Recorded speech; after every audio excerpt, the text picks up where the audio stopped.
Bueno, bienvenidos aquí a un nuevo programa, aquí en el podcast de Contracultura. Qué gusto estar con ustedes el día de hoy. Nuevamente, cuando en el momento de la grabación de este programa, ya es miércoles 12 de abril del año 2023. Les doy a todos la más cordial bienvenida al programa. Agradecer a toda la gente que hace posible este programa, que se hace a pulso, ¿cierto? Es financiado directamente por los fans de este programa. Y no puedo comenzar sin agradecer a toda la gente que se ha suscrito a nuestro sistema de membresías a través de Revenue y a través de Buy Me a Coffee. Toda esa gente es la que realmente está haciendo posible este programa, más la gente que nos apoya también en Patreon y personas que nos donan a través de Flow, Subscribestar y otras alternativas que tenemos para poder seguir operando. Así que imposible partir este programa sin agradecerle a ustedes los que hacen posible este programa. Y si tú te quieres hacer miembro también de Contracultura, bueno, lo puedes hacer simplemente desde desde $5 mensuales o 3.500 pesos chilenos. Así de simple, está al alcance de cualquier persona. Y eso nos permite mantener nuestra operación. Entre todo lo que hacemos, está terminado ya la primera etapa del Estudio 9. Y estamos grabando desde Estudio 9, que es el nuevo estudio de Contracultura. Agradecer a toda la gente que cooperó para que este proyecto también se hiciera realidad. Imposible partir el programa sin agradecerle a ustedes. Así que yo también puse mi parte, hice todo para que esto se llevara a cabo. Y ya les voy a compartir probablemente mañana alguna foto y voy a estar subiendo un video para que conozcan este nuevo estudio, la primera etapa de este estudio. Bueno, sin detenerme más, vamos a pasar a revisar inmediatamente la información que he preparado para ustedes en el podcast del día de hoy, que va a estar absolutamente imperdible, porque van a poder entender en otra escala seguramente y unir las piezas del puzzle de muchas cosas que a lo mejor no estaban entendiendo de la política global. Y eso es absolutamente fundamental, poder entenderlo y ubicar cada una de las piezas de este puzzle en el lugar que corresponde. Resulta que acaba de aparecer un extraordinario artículo que nos va a hacer la vida mucho más fácil por el gran Alex Newman, que es un conocedor de estos temas y viene estudiando esto hace muchísimo tiempo atrás.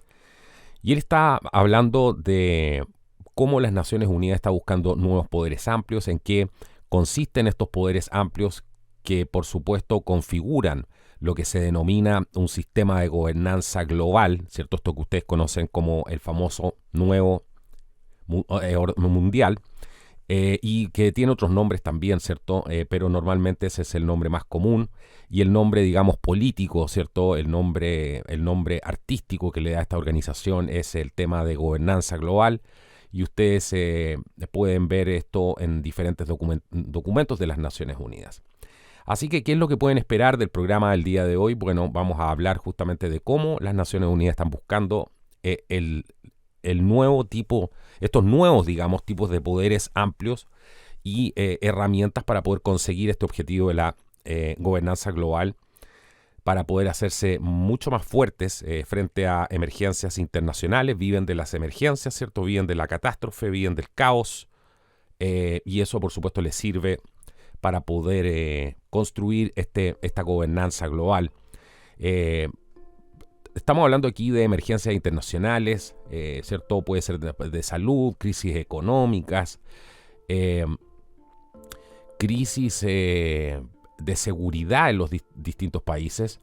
Y todo esto ha sido revelado, dice Alex Newman, en un nuevo resumen de políticas de la ONU, y la administración Biden, por supuesto, parece apoyar la propuesta. Todo lo contrario a lo que de alguna manera hizo el expresidente norteamericano Donald J. Trump, que se opuso a la interferencia de Naciones Unidas dentro del territorio norteamericano.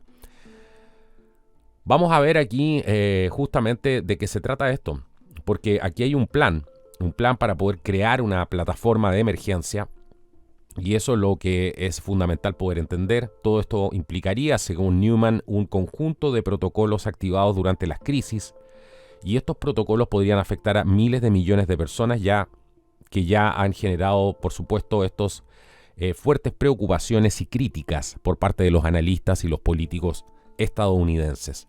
Newman dice que entre los que expresan preocupación se encuentra el presidente del Comité de Asuntos Exteriores de la Cámara de Representantes, el representante Michael McCaul. Él es un republicano de Texas y cuyo comité está supervisando actualmente la política exterior de Estados Unidos y su participación en organizaciones internacionales. ¿Qué dice el señor Michael McCaul, republicano de Texas? Dice: debemos estar seguros de que cualquier protocolo o plataforma global operado por la ONU respete la soberanía nacional de los Estados Unidos y de los dólares de los contribuyentes estadounidenses, dijo McCaul al The Epoch Times. Así que aquí lo que tenemos es una serie de personas que están muy preocupadas con esto, especialmente en el gobierno norteamericano, y él, en este caso, de este miembro del Comité de Asuntos Exteriores de la Cámara de Representantes, Michael McCaul, él también dice que tiene una gran preocupación de que la plataforma propuesta amplíe la autoridad y el financiamiento de los Estados Unidos y las definiciones de emergencia. ¿Qué significa una emergencia? Que va a entrar bajo ese concepto, y también crisis, entre comillas, ¿cierto? Emergencia y crisis, entre comillas, todo esto para poder incluir, por ejemplo, también dentro de esto al cambio climático. Estamos viviendo un mundo de emergencias, un mundo de crisis, donde todos los días caen, si no hay un problema latente, aparte de todos los que hay, ¿cierto? Pero si no fuera suficiente, nos bombardean además desde el espacio exterior, con que ahora van a caer meteoritos y todo ese tipo de cosas, y se van aumentando los niveles de los mares, ¿cierto? Mientras esta misma gente que predica todo esto se compra casas en la playa. El tema del cambio climático, ¿cierto? Donde tú no puedes usar tu automóvil porque contaminas, o no puedes comer carne, pero los superyates que gastan miles de galones por hora, ningún problema. Así que estos documentos y estas declaraciones de las Naciones Unidas, que fueron publicados en marzo por líderes claves de la organización global, nos están dejando en claro que el cambio climático es una pieza importante de la agenda de emergencias de la ONU. Bueno, pero eso no es todo, porque aquí hay otros críticos, ¿cierto?, que han hablado, en este caso, con el The Epoch Times, y han expresado su preocupación por la influencia, además del Partido Comunista Chino, el PCC, dentro de las Naciones Unidas. Los problemas de corrupción bien documentados de la organización global, además, y además el historial que tienen del manejo de emergencias anteriores, lo que no es menor. Hay una foto que lo dice de alguna manera todo. El líder del Partido Comunista Chino, en este artículo del The Epoch Times, aparece Xi Jinping en una foto donde aparece dentro de la asamblea, de la sesión de la Asamblea General de la ONU el día 21 de septiembre del año 2021 en New York. Aparece esta foto y aparece Xi Jinping en una pantalla arriba al lado del logo de la ONU en este edificio que todos ustedes conocen, ¿cierto? Aparece ahí elevado en las alturas como si fuera un crucifijo dentro de este templo, ¿cierto?, de las Naciones Unidas. Ningún problema con que esta persona, que es uno de los violadores de derechos humanos más grande que ha conocido probablemente la historia de la humanidad, se presente ahí, ¿cierto? Y que además tenga influencia dentro de esta organización que se dice defensora de los derechos humanos. ¿No les parece raro? Eso ya de por sí probablemente da pie para echar abajo todo lo que está haciendo las Naciones Unidas, y le da voz y voto y recibe el financiamiento de este tipo de personajes que no respeta nada que tenga que ver con derechos humanos, sino es cosa de, lo dice muy bien aquí, lo dice muy bien Kevin Moley, que dice, permitir que la ONU se ocupe de esto es el equivalente a poner al PSC a cargo de las emergencias globales. Todo esto lo dijo al The Epoch Times el exsecretario de Estado adjunto de Estados Unidos para Organizaciones Internacionales, Kevin Moley. Pero también está la visión, en este fantástico artículo, la visión de las Naciones Unidas para la respuesta a las crisis mundiales. Esto es algo que prácticamente ningún parlamentario está hablando, y es el futuro de cualquier país, de cualquier nación, ¿cierto? Así que aquí ha habido un resumen de políticas que se ha denominado Nuestra Agenda Común, entre comillas, y ha titulado de alguna manera el fortalecimiento. Ese es el título, ¿cierto? Fortalecimiento de la respuesta internacional a los choques complejos, una plataforma de emergencias, cierro comillas. Ese es el título. Y el secretario, el ilustre secretario, ¿cierto?, Antonio Guterres, secretario general de la ONU, ha expuesto su visión para poder empoderar a la organización global para hacer frente a las crisis globales. ¿cierto? ¿Qué dijo él? Dijo, los desafíos que enfrentamos solo pueden abordarse a través de una cooperación internacional más fuerte, declaró Guterres, y pidió fortalecer la gobernanza global para las generaciones actuales y futuras. Eso es equivalente, ni más ni menos, para quien sabe leer y entiende lo que tiene comprensión de lectura, está llamando un gobierno mundial, ¿cierto? Bueno, este resumen de políticas se basa en un documento anterior de agenda común, entre comillas, y llega cuando los líderes de la ONU describen los planes para una cumbre del futuro, entre comillas también, que se va a realizar durante una reunión anual de alto nivel de la Asamblea General en septiembre. Y si obtiene luz verde, esto es lo importante aquí, si obtiene luz verde de los Estados miembros, todos estos protocolos de emergencia globales se van a activar automáticamente en caso de una crisis global, independientemente aquí del tipo o la naturaleza de la crisis involucrada, dijo el jefe de la ONU. Estamos hablando, todos estos protocolos de emergencia, que son prácticamente para lidiar con cualquier tipo de emergencia global, ¿cierto? Y no solamente a escala global, sino que puede ser dentro de su país, van a activar este tipo de protocolos. Ellos dicen claramente que es independiente del tipo o la naturaleza de la crisis involucrada. ¿Qué van a hacer estos protocolos? Van a reunir a todo tipo de instituciones, incluidos los gobiernos nacionales, las instituciones internacionales y el sector privado. En última instancia, todos tendrán que reconocer el papel principal de los órganos intergubernamentales, como por ejemplo las agencias de la ONU en la toma de decisiones, afirma este documento. La plataforma de emergencia, una vez convocada, sería una herramienta para que el sistema de las Naciones Unidas implemente las decisiones tomadas por los órganos relevantes, según esto, el resumen de políticas.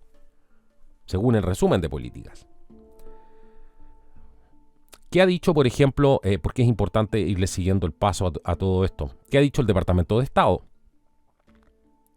El Departamento de Estado sugirió que la administración de Biden respalde este plan.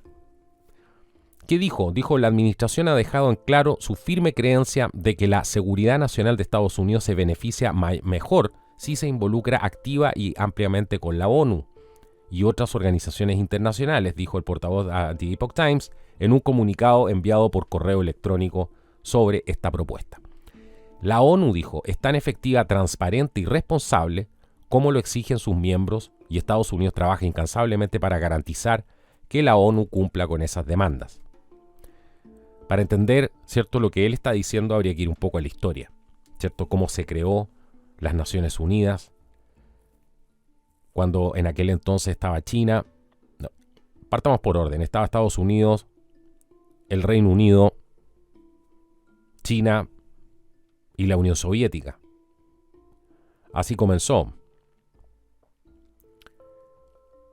En reuniones que se llevaron a cabo en Estados Unidos,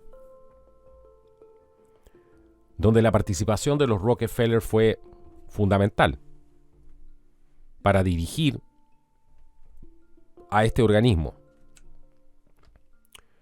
y que estaba llena en aquel entonces ya de bastantes escándalos, incluyendo, por ejemplo, la historia de Alger Hiss, que fue uno de los que trabajó en la redacción de la Carta Fundamental, trabajó en una comisión, ¿cierto?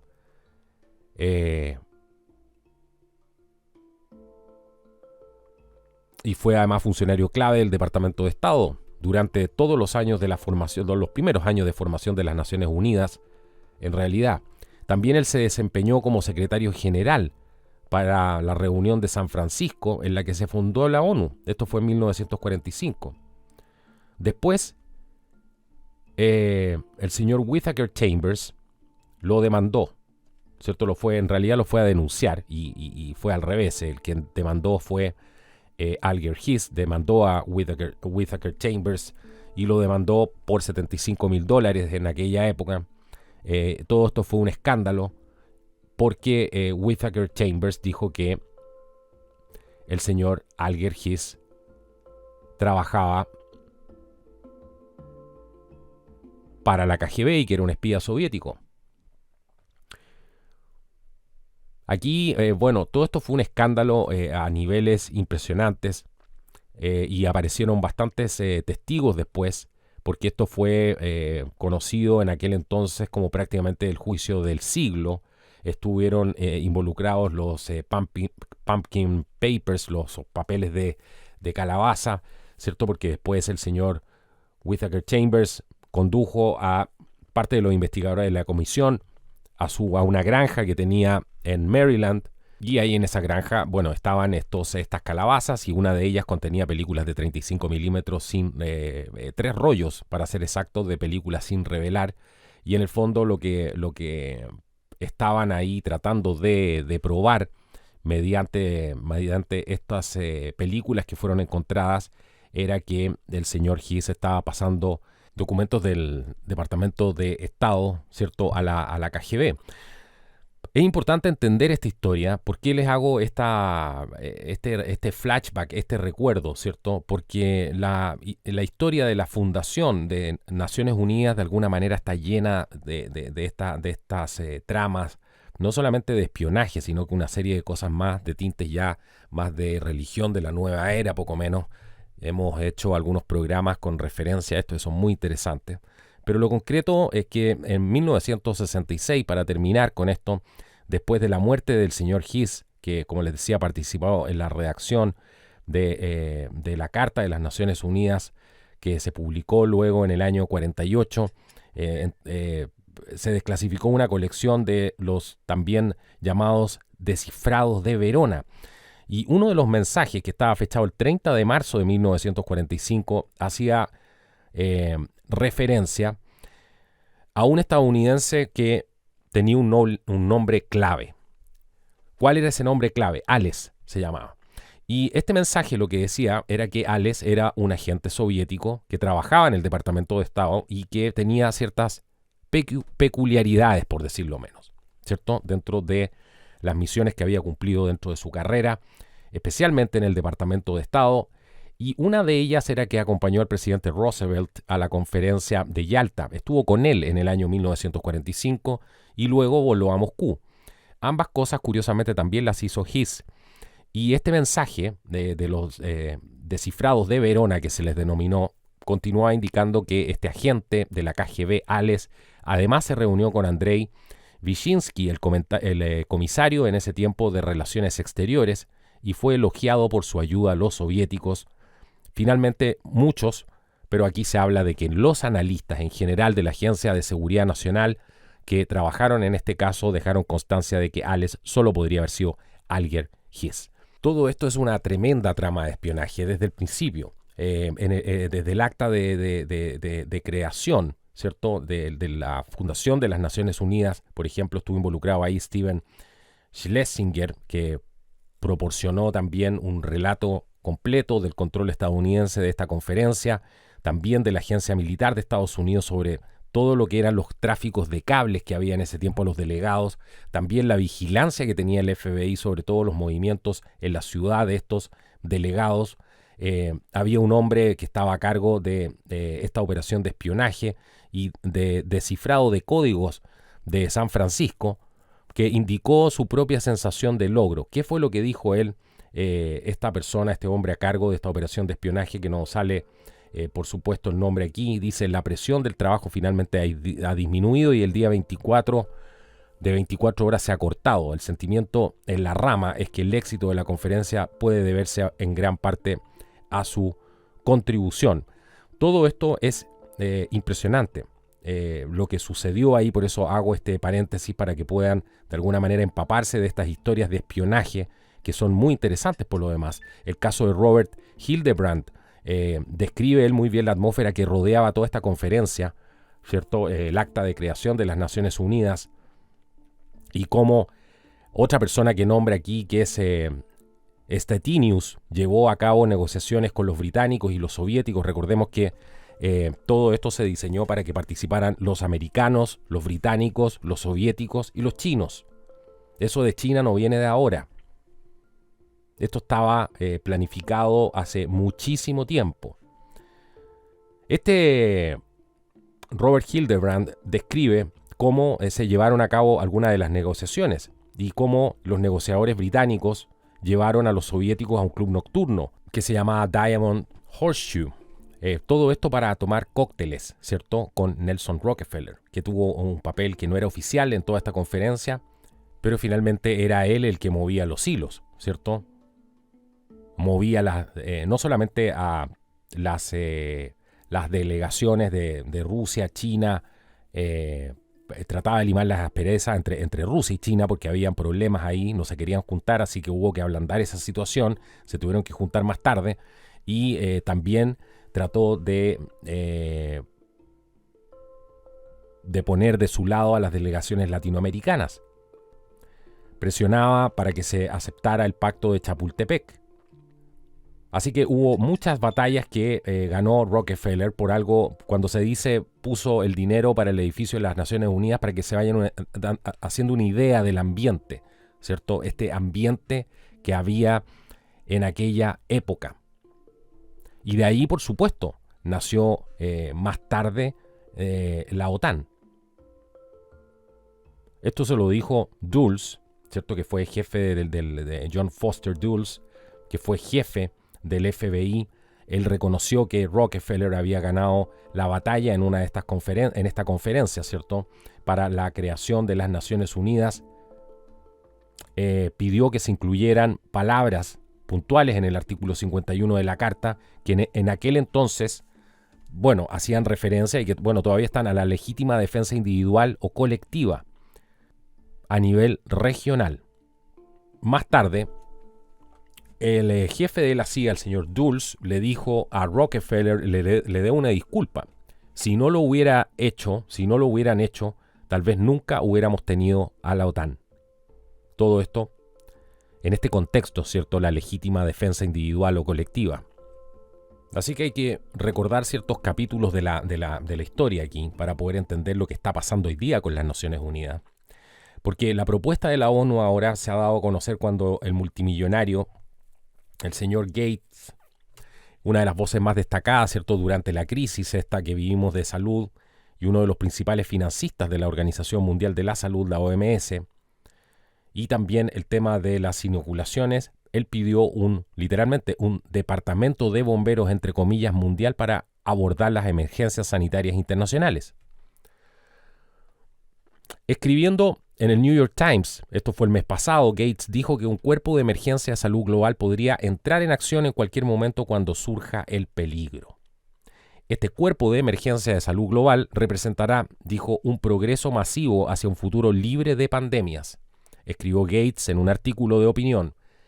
La pregunta es si tenemos la previsión de invertir en ese futuro ahora, antes de que sea demasiado tarde. ¿Cuánto tiempo lleva la humanidad? ¿Cierto?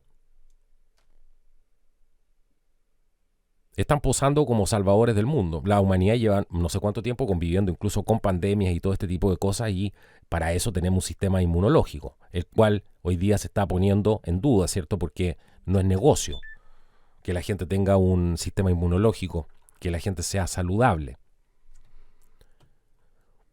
¿De qué se trata este protocolo de emergencias? Bueno, lo que está haciendo Guterres está pidiendo a los gobiernos que aprueben su plan a finales de este año, y dijo que los riesgos aumentan y se vuelven más complejos.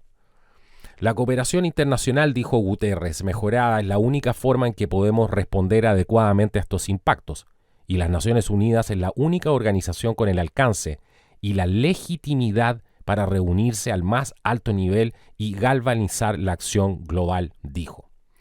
Debemos seguir fortaleciendo el sistema multilateral para que esté preparado para enfrentar los desafíos del mañana. No se aclaró aquí, según Alex Newman, exactamente en qué constituiría, ¿cierto?, una emergencia que desencadenaría la respuesta de emergencia de la ONU. He ahí el problema, entre muchos otros, ¿cierto?, que usted ya está advirtiendo. Pero sin embargo, el documento establece que las crisis, entre comillas, sin consecuencias globales, no necesariamente, entre comillas, también se clasifican como una emergencia que requiere la intervención de la ONU. En otras palabras, algunas crisis que no tienen consecuencias globales pueden desencadenar una respuesta de la ONU. Sigamos viendo lo que nos dice el señor Alex Newman. Dice el informe: da 2 ejemplos de crisis globales recientes que golpearon en el siglo XXI y que los líderes de la ONU creen que respaldan en caso de respuestas globales coordinadas. En este caso fue la pandemia y la crisis del costo de vida del año 2022. En lugar de ofrecer detalles aquí, el resumen de políticas ofrece amplias categorías y tipos de emergencias que podrían activar estos protocolos globales, y estos incluyen también eventos climáticos, eventos ambientales, degradación ambiental, pandemias, liberación accidental o deliberada de agentes biológicos, interrupciones en el flujo de bienes, personas o finanzas, interrupciones en el ciberespacio o conectividad digital global, un evento importante en el espacio exterior y riesgos imprevistos, eventos de lo que se denomina cisne negro. Si ustedes van a los detalles, todo este resumen de políticas que ofrece y a todas sus categorías y tipos de emergencias que podrían activar estos protocolos, hoy día estamos para activar un gobierno global, ¿cierto? Porque tenemos todo ese tipo de cosas, la liberación deliberada o accidental de agentes biológicos, interrupciones en los flujos de bienes, el tema de las amenazas digitales, ¿cierto? El evento importante del espacio exterior que todos los días lo pasan por las noticias, todos los días llega un meteorito nuevo, todo este tipo de cosas, ¿sí? Y riesgos imprevistos. El tema ambiental, o sea, bueno, en resumen, a lo largo de todo este documento, lo que se cita aquí con frecuencia es la respuesta mundial que van a dar al COVID-19, ¿cierto? Y el jefe de la ONU, quien dirigió la Internacional Socialista antes de asumir su cargo actual, por eso es importante entender de dónde vienen estos personajes, dijo que una respuesta más fuerte y coordinada de la ONU habría dado como resultado que más personas recibieran la famosa inoculación. Bueno, los esfuerzos continuos, dice el señor Newman, de los líderes de la OMS para fortalecer la Agencia de Salud de la ONU con un nuevo tratado internacional sobre pandemias y los cambios en el Reglamento Sanitario Internacional se promocionan como mecanismos claves para las emergencias. Imagínense, volvemos a lo del Titanic, que hicimos la referencia. El Titanic fue un barco que tuvo los ingenieros tuvieron la visión, ¿cierto? Por eso decían que era inundible, de tener un sistema de compartimientos. Y que con cierta cantidad de compartimientos inundados se supone que el barco podía seguir a flote, ¿cierto? Porque tenía un sistema de mamparos, que si había una vía de agua, una entrada de agua, y se empezaba a inundar uno de estos compartimientos, inmediatamente se cerraba. Ustedes muchos vieron la película, se cerraba el mamparo, que eran mecánicos, ¿cierto? Tenían un sistema de control desde el puente, cerraban los mamparos y no seguía avanzando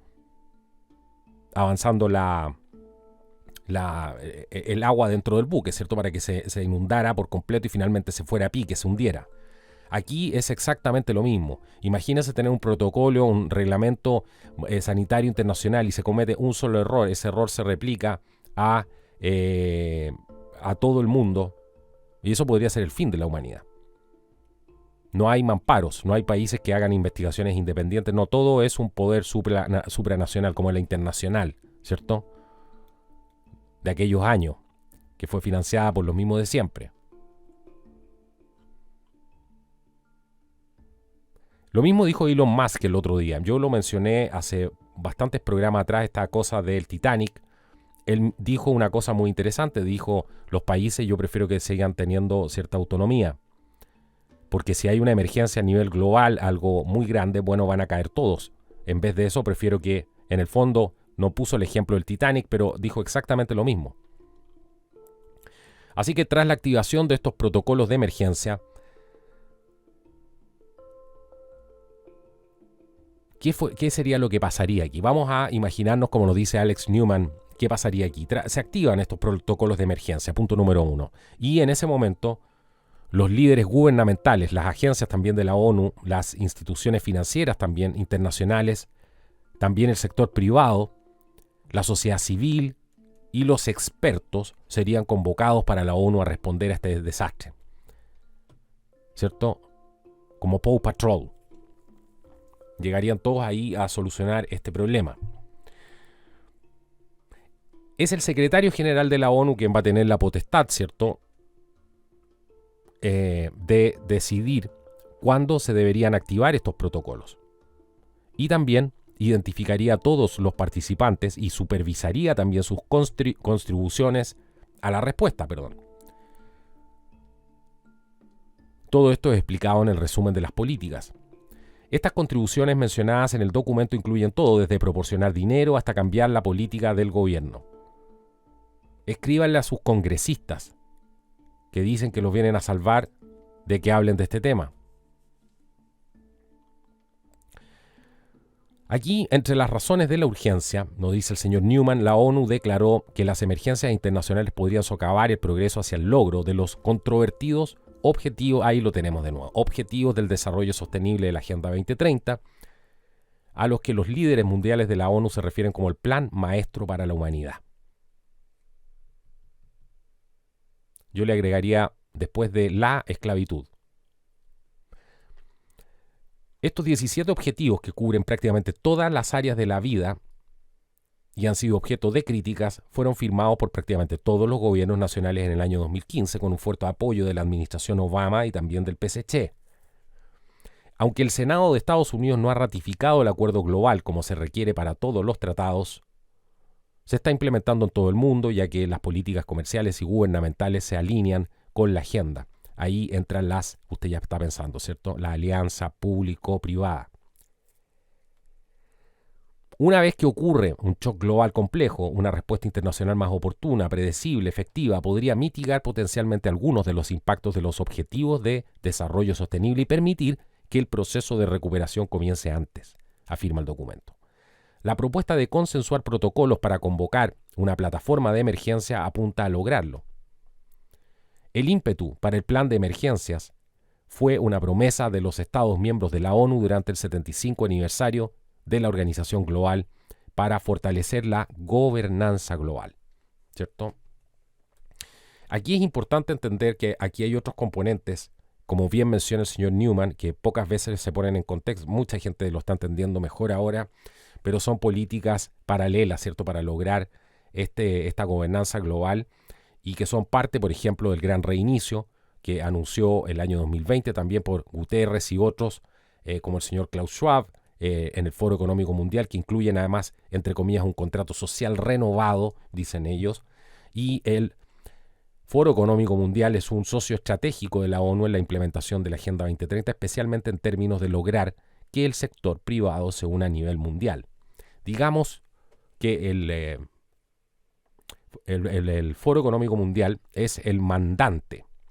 Eso es lo que pienso yo, es el mandante para la implementación de la Agenda 2030 y la ONU es el brazo, ¿cierto?, ejecutor de esto.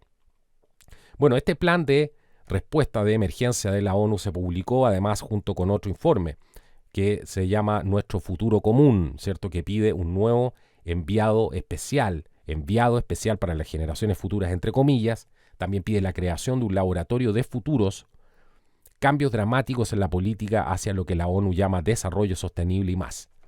Aquí hay una pregunta que nadie se está haciendo. Todo esto que quieren hacer ahora viola la Carta de los Derechos Humanos de la ONU. Pero nadie habla de eso, ¿cierto? Porque todo esto se contrapone cuando usted lee cuáles son los objetivos del desarrollo sostenible, cuál es el plan del Foro Económico Mundial. Bueno, todo esto está en contraposición, no solamente en contraposición, sino que demuele absolutamente todas las libertades de las personas. Y para poder lograr esto, los engañan diciéndole que les van a dar derecho. Y ahí entran ellos a administrar áreas de la vida donde antes no tenían control. Bueno, este informe del que estamos hablando, ¿cierto?, este plan de respuesta de emergencia de la ONU que se publicó junto con este informe Nuestro Futuro Común, de eso estábamos hablando, este informe pide consagrar políticas que según los líderes de la ONU preservarán el planeta para el futuro a nivel global, donde se toman algunas de las decisiones más importantes para la humanidad. Bueno, aquí viene algo muy importante, porque volvemos a la foto esta que describíamos de Xi Jinping colgado como un crucifijo arriba de la ONU en esta pantalla, ¿cierto?, asistiendo a una conferencia virtual, sin ninguna crítica, sin ningún problema. Y como si todo esto fuera poco, los críticos aquí, muchos críticos han apuntado al PSC, a la corrupción y también a lo que ha pasado últimamente, ¿cierto? Y una de las principales preocupaciones que ha habido en torno a esta propuesta de respuesta a la crisis entre los líderes estadounidenses ha sido la fuerte influencia del PSC dentro de la ONU. Influencia que se sintió claramente durante la pandemia y que según los críticos del PSC podría ser aún más peligrosa en futuras emergencias globales. Aquí aparece una persona, señor Molly, quien desempeñó funciones claves a nivel internacional durante varias administraciones estadounidenses, nos dice el señor Newman, y que rechazó el plan de la ONU. Dijo él, este plan de la ONU va en contra de la experiencia que acabamos de tener con la última pandemia, lo que muestra por qué debemos reiterar la soberanía, no regalar más, dijo al The Epoch Times en una entrevista telefónica. Molly también supervisó la relación de Estados Unidos con las organizaciones internacionales durante su tiempo en la administración de Trump y ha hecho sonar la alarma durante mucho tiempo sobre la creciente influencia, dice él, del PSC dentro de la ONU, un proceso que según él ha sido apoyado por las administraciones de Obama y Biden. Lo llamó una amenaza existencial para los Estados Unidos.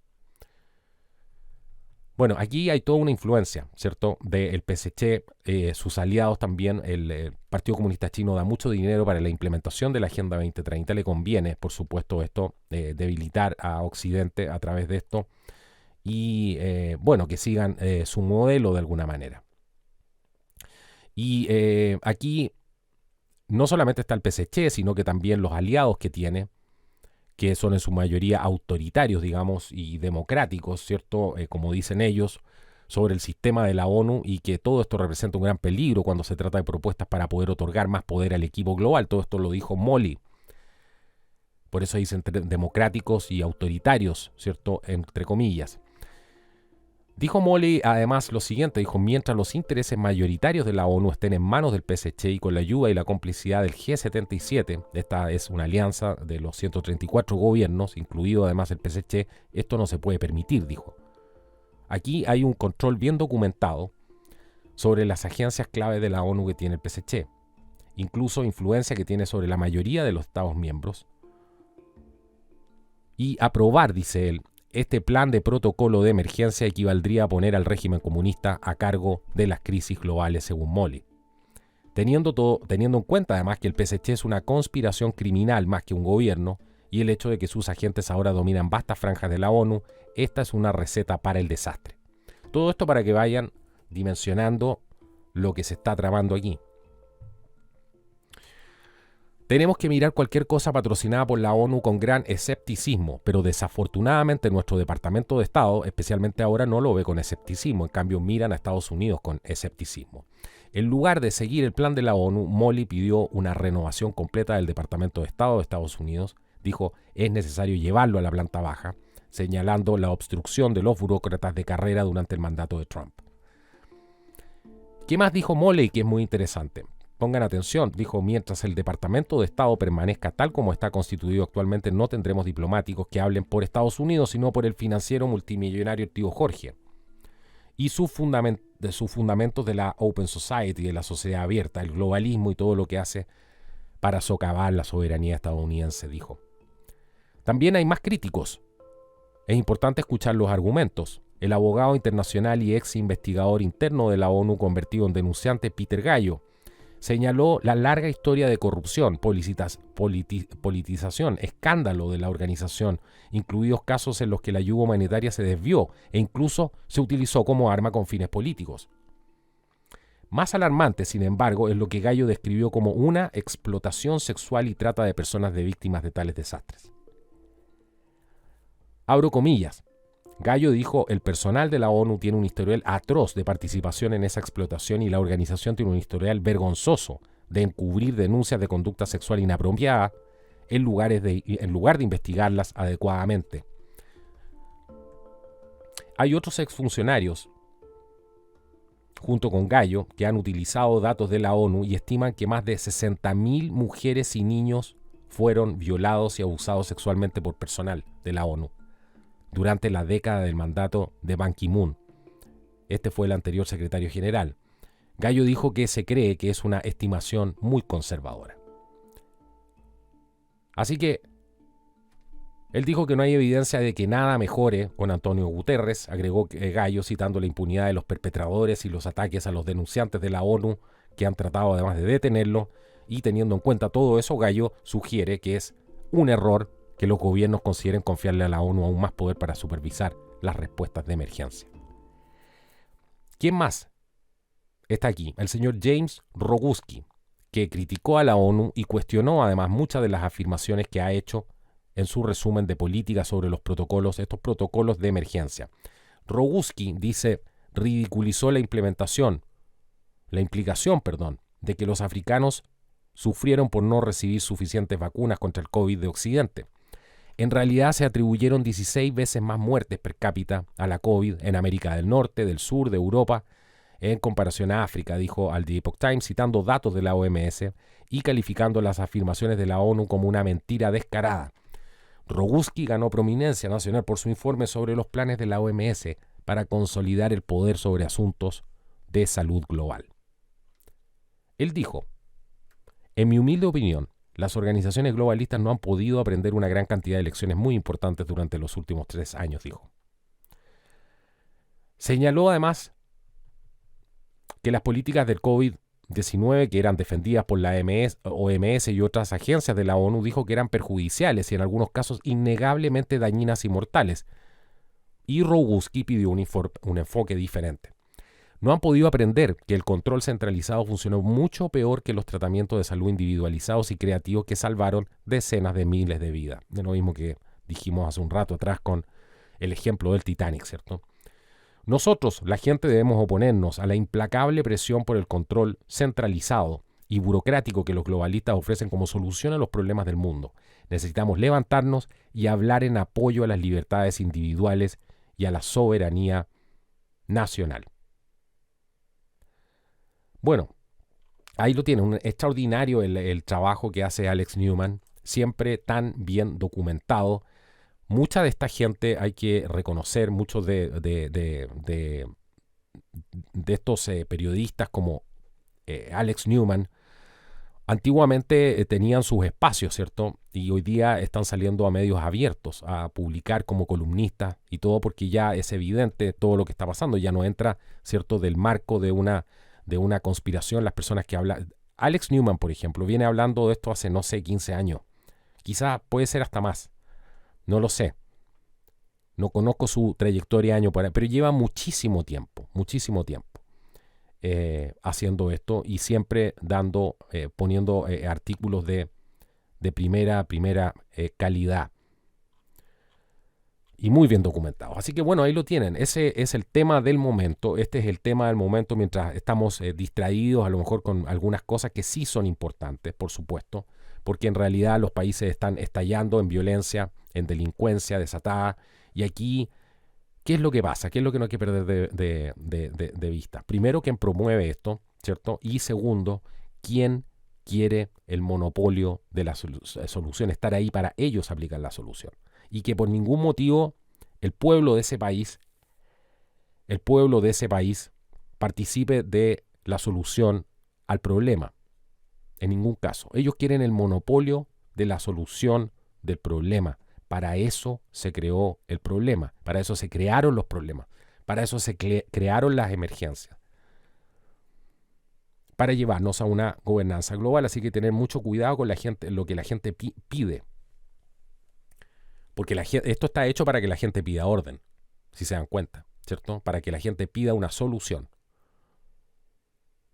A lo que hay que prestar atención y hay que ser tremendamente inteligentes es ver cuál va a ser, de dónde viene la solución. ¿Quién quiere el monopolio? Tener el monopolio de esa solución. Llámese problema de salud, conflicto en la Araucanía, en el caso de Chile, la solución al tema del uso de la fuerza, de qué rol debe cumplir Carabineros. Bueno, ese son el tipo de cosas que tenemos que fijarnos. ¿Para quién están trabajando los partidos políticos? Y cuando un tema que amenaza la soberanía nacional, la capacidad de cada uno de los habitantes de decidir sobre su propio futuro, es puesta en jaque, en riesgo con este tipo de cosas, las alarmas deberían sonar en todas partes. Así que usted debe contactar a sus congresistas. Eso es lo que hay que hacer, el camino que hay que hacer, y hacerles ver que usted está informado de lo que está pasando y que también está informado que no han dicho nada. La gran mayoría, vamos a decir, ¿cierto? Porque no todo el mundo lo podemos meter en el mismo saco. Pero este tipo de cosas son fundamentales. Por eso usted, que está escuchando este programa, debe compartir este informe. Para que la gente pueda tomar, primero saber lo que está pasando, porque no se puede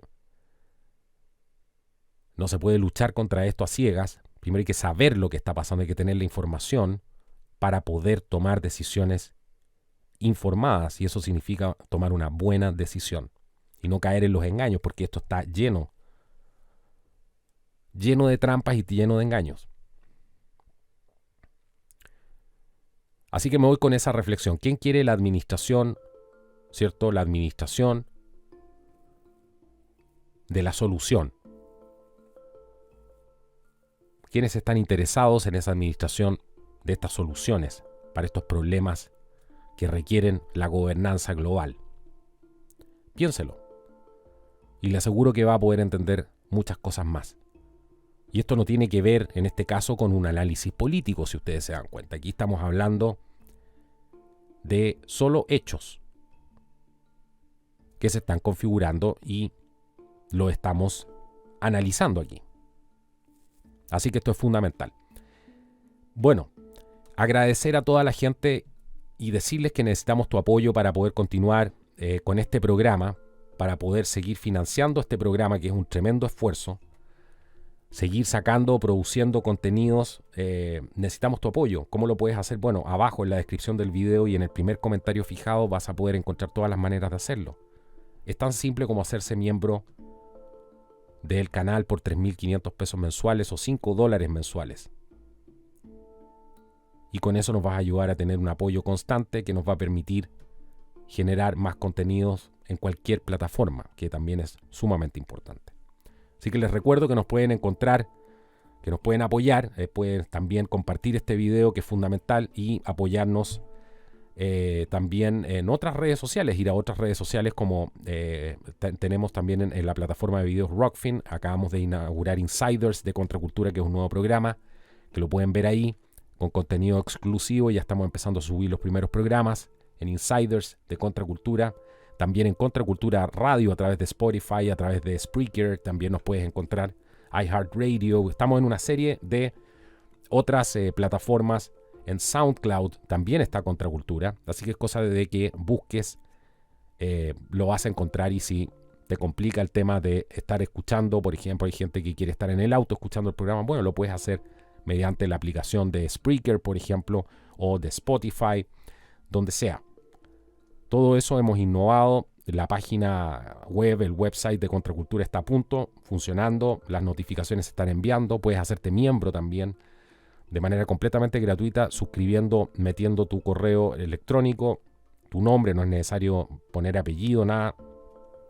Y entrar a www.contraculturatv.com y suscribirte a nuestra lista de contactos. ¿Qué otra acción puedes tomar? También estamos trabajando a full con el grupo en Telegram. Nos puedes encontrar también en Telegram. Puedes buscar Contracultura TV o ir a la última publicación de la comunidad que publiqué justo hoy día y aparece un link al canal en Telegram. Está todo para poder seguir creciendo y poder seguir avanzando. Les agradezco su sintonía, su apoyo. Si quieren apoyarnos, consideran hacerlo. Lo necesitamos para seguir creciendo y seguir llevándole estos programas. Abajo en la descripción del video y en el primer comentario fijado vas a encontrar cómo hacerlo. Nos vemos en un próximo programa. Que Dios los bendiga. Esto ha sido el podcast de Contracultura. Hasta la próxima.